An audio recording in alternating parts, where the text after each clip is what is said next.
എടാ നിനക്കേ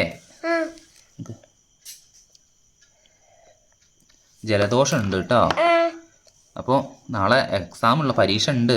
പക്ഷെ നിനക്ക് വയ്യെങ്കിൽ നാളെ പോകണ്ട കേട്ടോ.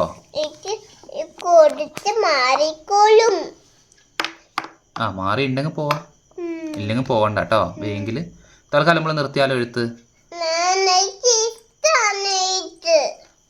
നിനക്ക് വയ്യല്ലോടാ, ജലദോഷമൊക്കെ അല്ലേ. നമുക്ക് എഴുതി നിർത്താം. എന്നാ എഴുതിക്കും. നമ്മളിന്നിപ്പോൾ എഴുതുന്നത് എന്താണെന്നറിയോ? ജി ആണേ. അച്ഛൻ എളുപ്പത്തിൽ കാണിച്ചു തരട്ടെ വരയ്ക്കാൻ. ആദ്യം ഇങ്ങനെ ഒരു സ്റ്റാൻഡിങ് ലൈൻ വരയ്ക്കുക, എന്നിട്ട് ഇങ്ങനെ ഇടുക, എന്നിട്ട് ഇവിടെ ഇങ്ങനെ ഇടുക. ഇത്ര മാത്രം ചെയ്താൽ മതി കേട്ടോ. മോളൊന്ന് വരയ്ക്കോ? വരച്ചേ.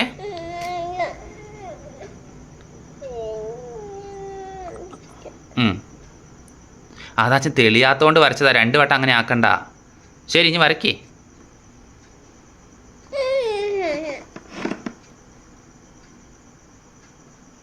ഇതെന്താ?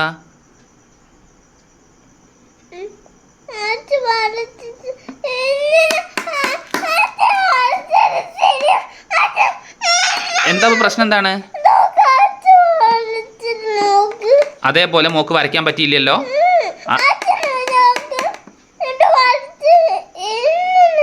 അങ്ങനെയാണ് വേണ്ടത്. അതേപോലെയാ വേണ്ടത്. അങ്ങനെയല്ല, അത് തെറ്റാ. അച്ഛൻ ശരിയായി തരാം. അച്ഛൻ ശരിയായി തരാം.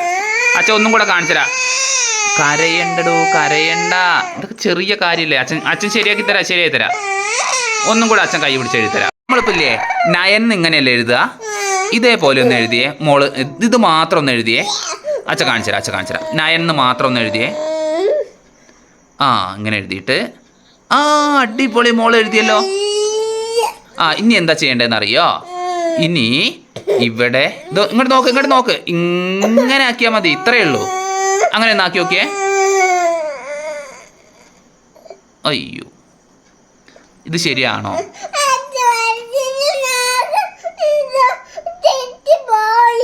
അച്ഛൻ വരച്ചതാ തെറ്റിയത്? നീ വരച്ചത് ശരിയാ? അപ്പൊ എന്താ ചെയ്യടാ?